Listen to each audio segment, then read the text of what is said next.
নমস্কার, শুভ মধ্যাহ্ন। চলে এসেছি একটা নতুন ভিডিও নিয়ে। আজকে আমি আলু পটল গন্ধরাজ করছি। গতানুগতিক রান্না থেকে বেরিয়ে এসে একটু নতুন ধরনের স্বাদ নেব বলে এই আইটেমটা আমি আজকে করছি। এই জন্য আমার লাগছে পটলগুলো আগের থেকে কেটে ধুয়ে রাখা হয়েছে, আলুগুলো এরকম ডুমো ডুমো করে কেটে ধুয়ে রাখা হয়েছে। এবার আমি আগে পটলটা ভাজছি। দেখুন, কড়াতে তেল দিয়ে দিয়েছি, তেল গরম হয়ে গেছে।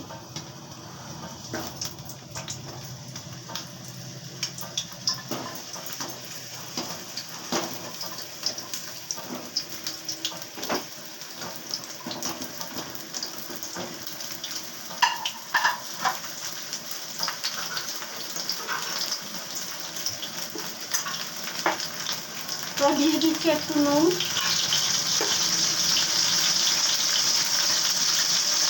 দিয়ে দিচ্ছি একটু হলুদ।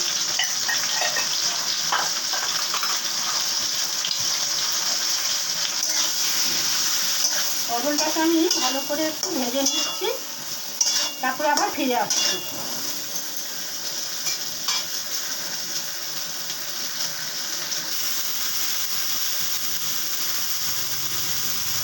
দেখুন, পটলটা আমার অনেকটা নরম হয়ে গেছে। এবার আমি এটাকে আস্তে আস্তে তুলে নিচ্ছি, তুলে এবার আলুটাকে ভাজবো।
কড়াতে দিয়ে দিয়েছি আর একটু তেল। এবার আমি আলুগুলোকে ভেজে নিচ্ছি। আর ফোড়নে দিচ্ছি একটু মেথি আর একটু মৌরি। আলুগুলো আগে ভেজে তুলে নিই।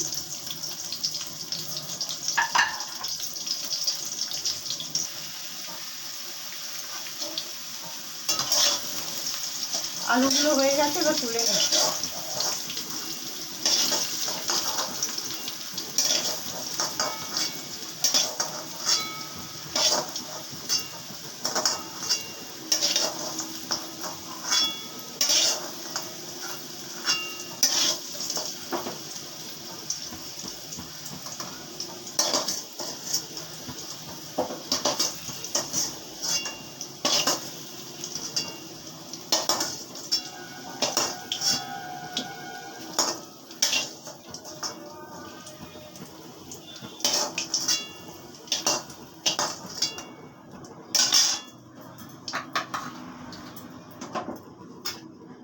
ফোড়নে দিয়ে দিলাম অল্প একটু মেথি আর সামান্য একটু মৌরি।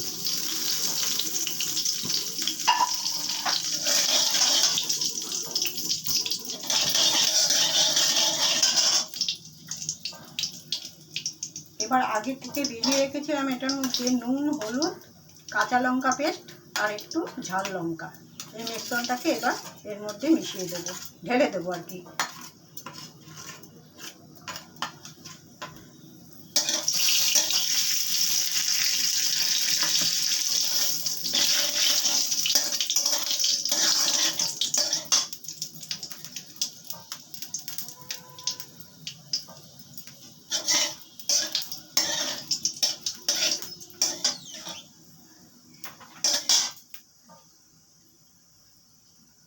মশলাটা এবার দিয়ে দিলাম কড়াইতে।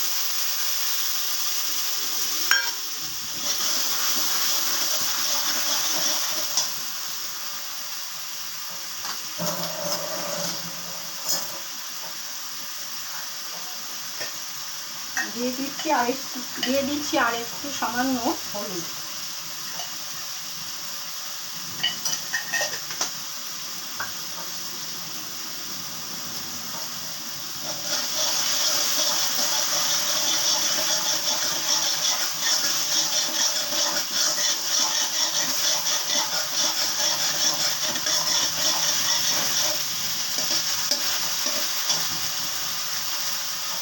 এবার আলু পটলগুলো এর মধ্যে দিয়ে দিচ্ছি।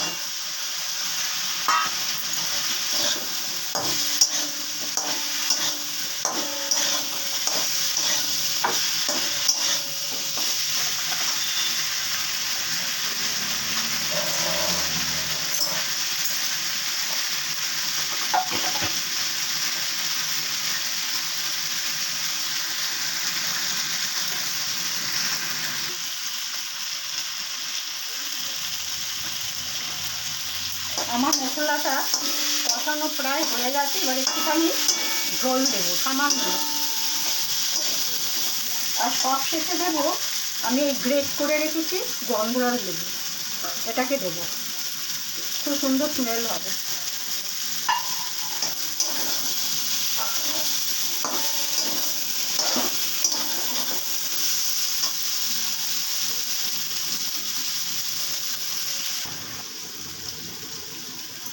ব্যালেন্স করবার জন্য আমি একটু মিষ্টি দিয়ে দিচ্ছি, সামান্য একটু।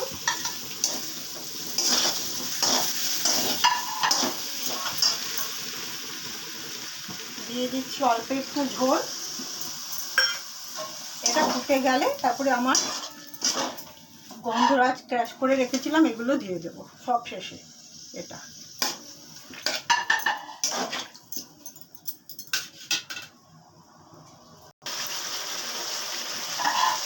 দেখুন রান্নাটা আমার শেষ হয়ে গেছে। সব শেষে গন্ধরাজ লেবু আমি এরকমভাবে তুলে রেখে দিয়েছিলাম।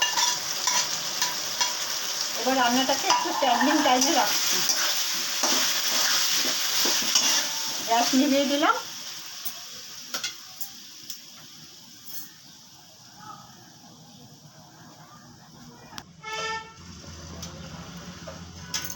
আমার রান্নাটা কমপ্লিট হয়ে গেছে, ঢেলে নিয়েছি। দেখুন এরকম হয়েছে, আপনারাও করে খেয়ে দেখবেন।